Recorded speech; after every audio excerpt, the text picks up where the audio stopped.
I can go on and show you about 2 billion that you see GAA owing the entire media space where young people and creatives should be excelling, Mr. Speaker. Yesterday, Mr. Speaker, my heart was pouring out because I saw interns sleeping outside Afia House, Mr. Speaker. In this house, we have enabled the passing of chief in this house, Mr. Speaker.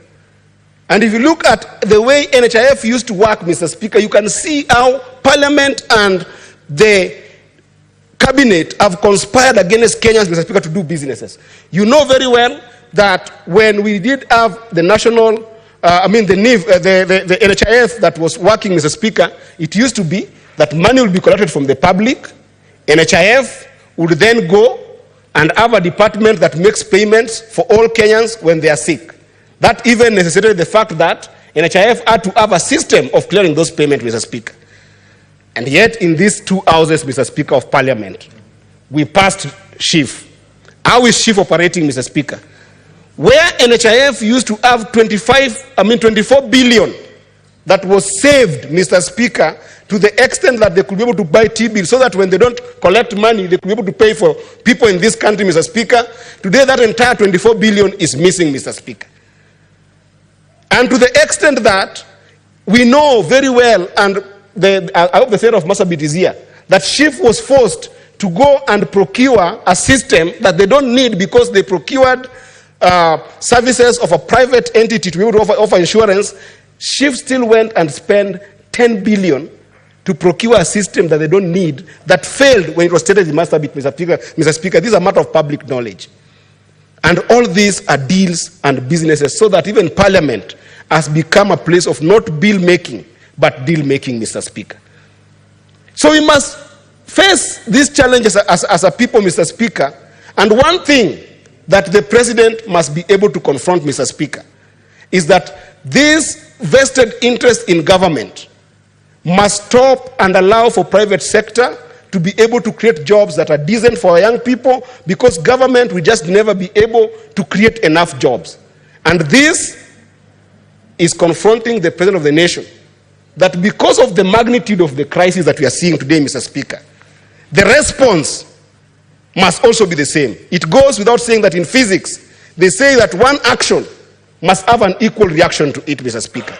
It cannot be that we are going to talk about just dialogues for the sake of dialogue, Mr. Speaker. This dialogue must be on specific issues that are denying young people economic opportunity in this country, so that those issues are sorted for once and for all. And at the heart of those issues, Mr. Speaker, is the ministers or cabinet secretaries that we have in this country today.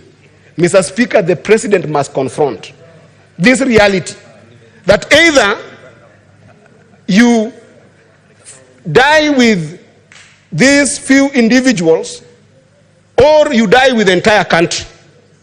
It must matter to the President to be able to give young people an explanation. Why is it so difficult, at least in areas where ministers who are extremely known in the country to have done economic crimes to leave cabinet, Mr. Speaker? Mr. Speaker, what is there, Mr. Speaker, to explain to the country why the CS of agriculture must continue being a CS, Mr. Speaker? And Mr. Speaker, this must come all the way to the House, so that the issue we have been fighting in this House on separation of powers, whereby we need Parliament to be able to play an oversight role and have a proper autonomous and independence operation between it and the executive, must also happen, Mr. Speaker. And one of the radical ways that the President can be able to help this country is to rethink the entire leadership of the National Assembly in particular, Mr. Speaker.